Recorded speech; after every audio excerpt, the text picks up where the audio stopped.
In a wide, dusty valley, two great armies stood watching each other. On one side were the Israelites, the people of God, led by their tall king Saul. On the other side were their enemies, the Philistines, a fierce and powerful nation. For many days they camped on opposite hills, with the valley of Elah lying between them. Neither army dared to make the first move.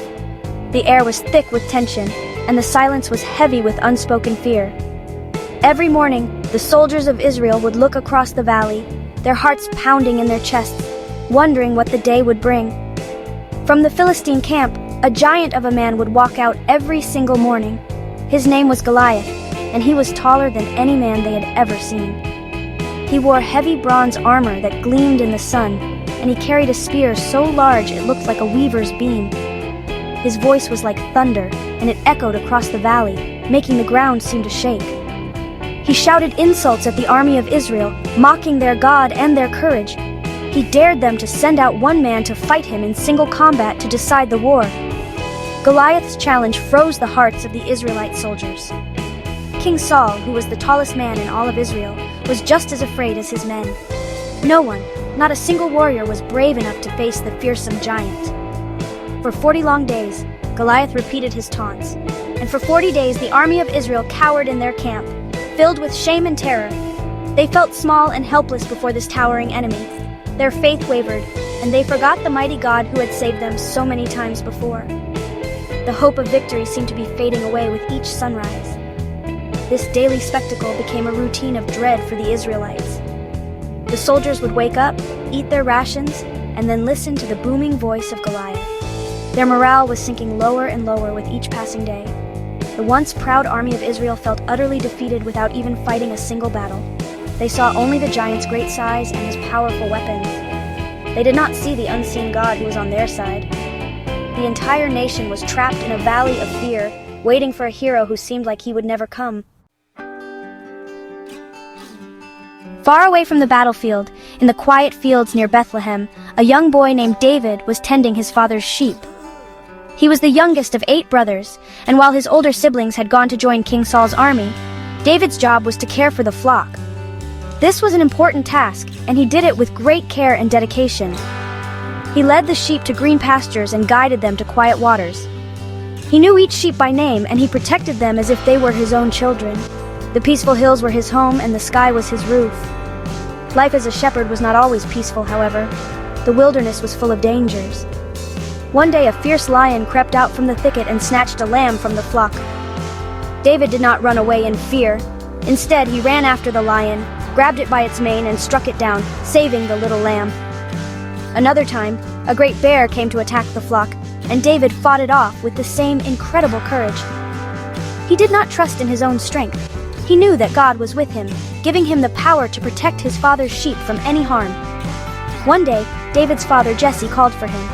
He gave David roasted grain and 10 loaves of bread to take to his brothers at the army camp. He also gave him 10 cheeses to give to the commander of their unit. Jesse wanted to know how his sons were doing and to bring back news from the front lines. So, David rose early the next morning, left the sheep with another shepherd, and set off on his journey. He was an obedient son, eager to serve his family and travel to the camp where the great army of Israel was gathered. When David arrived at the camp, he found the army in its usual state of fear. Just as he was talking to his brothers, Goliath came out for his daily challenge. David heard the giant's loud, insulting words and saw the soldiers of Israel run away in terror. He was shocked and confused. Why was everyone so afraid? Why did no one stand up to this man who was defying the armies of the living God? A fire began to burn in David's heart. It was not a fire of anger, but a fire of faith and righteous indignation. David's eldest brother, Eliab, saw him talking to the soldiers and became angry.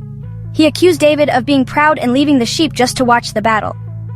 But David knew his purpose was true. He could not understand why the brave soldiers of Israel were letting this one man fill them with such dread. He began to speak boldly, telling anyone who would listen that he would go and fight this Philistine giant. His words were full of a confidence that seemed out of place in the fearful camp, and soon, news of the young shepherd boy's offer reached King Saul. David was brought before the king. Saul looked at the young man, who was not a soldier and had no armor or training for war. "You cannot go out against this Philistine to fight him," Saul said kindly. "You are only a boy, and he has been a warrior from his youth."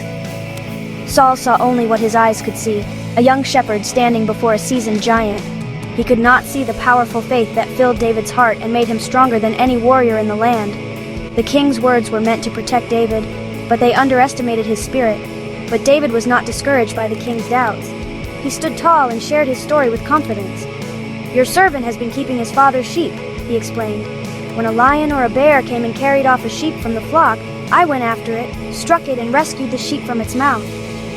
David explained that the Lord who had rescued him from the paw of the lion and the paw of the bear would also rescue him from the hand of this Philistine. He was not boasting about his own strength, but about God's mighty power to save. King Saul listened to David's words, and he was moved by the young man's unwavering faith. He saw a courage that was missing in all his other soldiers. A glimmer of hope entered the king's heart. "Go, and the Lord be with you," Saul said. He offered David his own royal armor, a bronze helmet and a coat of mail. But when David tried it on, it was too heavy and unfamiliar. He took it off, choosing instead to face the giant with the simple tools he knew best. He would not rely on a king's armor, but on the King of all kings. David walked down to the stream that ran through the valley. He carefully chose 5 smooth stones and placed them in his shepherd's bag. With his staff in one hand and his trusty sling in the other, he walked out to face the giant. Goliath saw him coming and laughed a deep, booming laugh filled with scorn. "Am I a dog that you come to me with sticks?" he roared. He cursed David and promised to feed his flesh to the birds and the wild animals. The giant saw only a boy, a weak and foolish opponent, not even worth his time. But David was not intimidated. His voice rang out across the valley, clear and strong, filled with a power that did not come from him. "You come against me with sword and spear and javelin," David shouted back, "but I come against you in the name of the Lord Almighty, the God of the armies of Israel, whom you have defied." He declared that this very day, God would deliver Goliath into his hand so that the whole world would know that there is a God in Israel. He proclaimed that the battle belongs to the Lord. With those words, David ran towards the Philistine. As he ran, he reached into his bag and took out a stone. He placed it in his sling and began to swing it around and around, faster and faster. Goliath moved forward to meet him, confident in his own massive strength and heavy armor. But David had a different kind of protection. He had faith. He let the stone fly from his... It soared through the air with perfect aim, a tiny missile against a giant target, guided by the hand of God. The stone struck Goliath squarely on his forehead, the only place where his armor did not protect him. It sank deep into his skull, and the giant staggered and fell face down on the ground with a tremendous crash. The battle was over in an instant. When the Philistine army saw that their champion was dead, they turned and fled in terror. The Israelite soldiers, filled with a sudden surge of courage, let out a mighty shout and chased after them. David's victory was not just his own. It was a victory for the entire nation, a testament to the power of faith against impossible odds. His life was changed forever, and he became an inspiration for all who face giants in their own lives.